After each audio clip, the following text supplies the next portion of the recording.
മാസപ്പടി വിവാദങ്ങളിൽ 5 പ്രധാന ചോദ്യങ്ങൾക്ക് മറുപടി പറയേണ്ടത് മുഖ്യമന്ത്രി തന്നെയാണ്.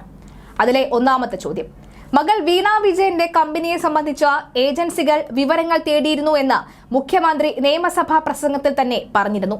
അങ്ങനെയെങ്കിൽ അന്വേഷണത്തിന്റെ വിശദാംശങ്ങൾ പുറത്തുവിടാമോ എന്ന് ചോദിച്ചപ്പോൾ മുഖ്യമന്ത്രി മൗനം പാലിച്ചു. കർണാടക ഹൈക്കോടതി വിധിയിൽ CMRലും വീണ വിജയനും തമ്മിലുള്ള സാമ്പത്തിക ഇടപാടുകൾ സംബന്ധിച്ച് 2021 ജനുവരി 29 ഈട് നൽകിയ വിവരത്തെ തുടർന്നാണ് ROC നോട്ടീസ് അയച്ചത് എന്ന് വെളിപ്പെടുത്തിയിട്ടുമുണ്ട്.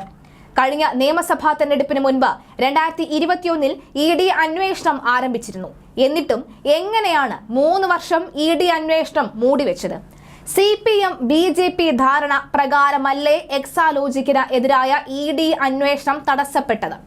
ഇടനിലക്കാരായി പ്രവർത്തിച്ച BJP നേതാക്കൾക്കും ഈ ചോദ്യത്തിന് ഉത്തരം നൽകാവുന്നതാണ് എന്നും Satheesan കുത്തുന്നുണ്ട്.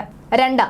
Income tax Indian settlement ബോർഡിന്റെ ഉത്തരവ് വന്നപ്പോൾ മകളുടെ വാദം കേൾക്കാൻ തയ്യാറായില്ല എന്ന പച്ചക്കള്ളമാണ് മുഖ്യമന്ത്രി നിയമസഭയിൽ പറഞ്ഞത്. അത് തെറ്റാണ് എന്ന് ROC റിപ്പോർട്ട് പുറത്തു വന്നതോടെ വ്യക്തമായി. മാസപ്പടി വിഷയത്തിൽ ഏതൊക്കെ ഏജൻസികളാണ് അന്വേഷണം നടത്തുന്നത് എന്ന് വ്യക്തമാക്കാൻ മുഖ്യമന്ത്രി തയ്യാറുണ്ടോ? 3.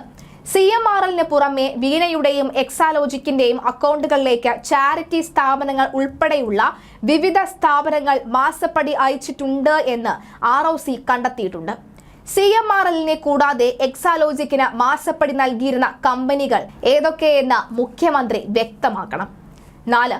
എക്സാലോജിക്കിന് മാസപ്പടി നൽകിയ സ്ഥാപനങ്ങൾക്ക് നികുതി ഇളവ് ഉൾപ്പെടെയുള്ള ഏതെങ്കിലും ആനുകൂല്യങ്ങൾ സർക്കാർ നൽകിയിട്ടുണ്ടോ എന്നാണ് വ്യക്തമാക്കേണ്ടത്. 5. കരിമണൽ കമ്പനി ഉടമയുടെ ഭാര്യയുടെ സ്ഥാപനമായ എംപവർ ഇന്ത്യയിൽ നിന്നും എക്സാലോജിക്ക് സ്വീകരിച്ച വായ്പ സംബന്ധിച്ച കണക്കുകളിൽ വ്യക്തതയില്ല എന്നും ROC വെളിപ്പെടുത്തിയിട്ടുണ്ട്.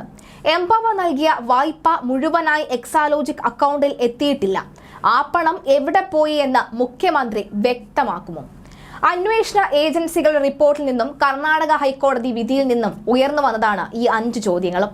ഈ ചോദ്യങ്ങൾക്ക് മുഖ്യമന്ത്രി മറുപടി നൽകുമെന്നാണ് സതീശൻ ആവശ്യപ്പെടുന്നത്. അതിനിടെ മാസപ്പടി കേസിൽ അന്വേഷണത്തിന്റെ ഭാഗമായി വീണ സീരിയസ് ഫോർഡ് ഇൻവെസ്റ്റിഗേഷന്റെ ചെന്നൈ ഓഫീസിൽ അഭിഭാഷകർക്കൊപ്പം എത്തി എന്ന വാർത്തകളും പുറത്തുവരുന്നുണ്ട്. ഇക്കാര്യത്തിൽ SFIO വിശദീകരണം നൽകിയിട്ടില്ല എന്നതാണ് വ്യക്തം.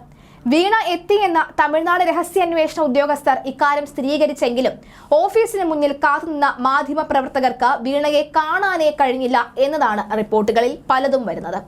അന്വേഷണം റദ്ദാക്കണമെന്ന ആവശ്യം കർണാടക ഹൈക്കോടതി തള്ളിയതിനാൽ മൊഴി നൽകാനാണ് എത്തിയത് എന്നാണ് സൂചന എന്നാണ് റിപ്പോർട്ട്.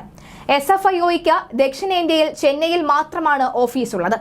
വീണയുടെ കമ്പനിയായ എക്സാലോജിക്ക് കൊച്ചിയിലെ കരിമണൽ കമ്പനിയായ CMRL, സംസ്ഥാന പൊതുമേഖലാ സ്ഥാപനമായ KSIDC എന്നിവയ്ക്കെതിരെ SFIO അന്വേഷണം പുരോഗമിക്കുകയാണ്. ഈ കേസിൽ കർണാടക ഹൈക്കോടതിയിൽ നൽകിയ ഹർജി വീണയ്ക്ക് തിരിച്ചടിയായി മാറിയിരുന്നു. അന്വേഷണത്തിൽ തെറ്റില്ല എന്നായിരുന്നു സിംഗിൾ ബെഞ്ചിന്റെ വിധി. ഇതിൽ അപ്പീല് നൽകുമെന്ന വിലയിരുത്തലുമുണ്ട്.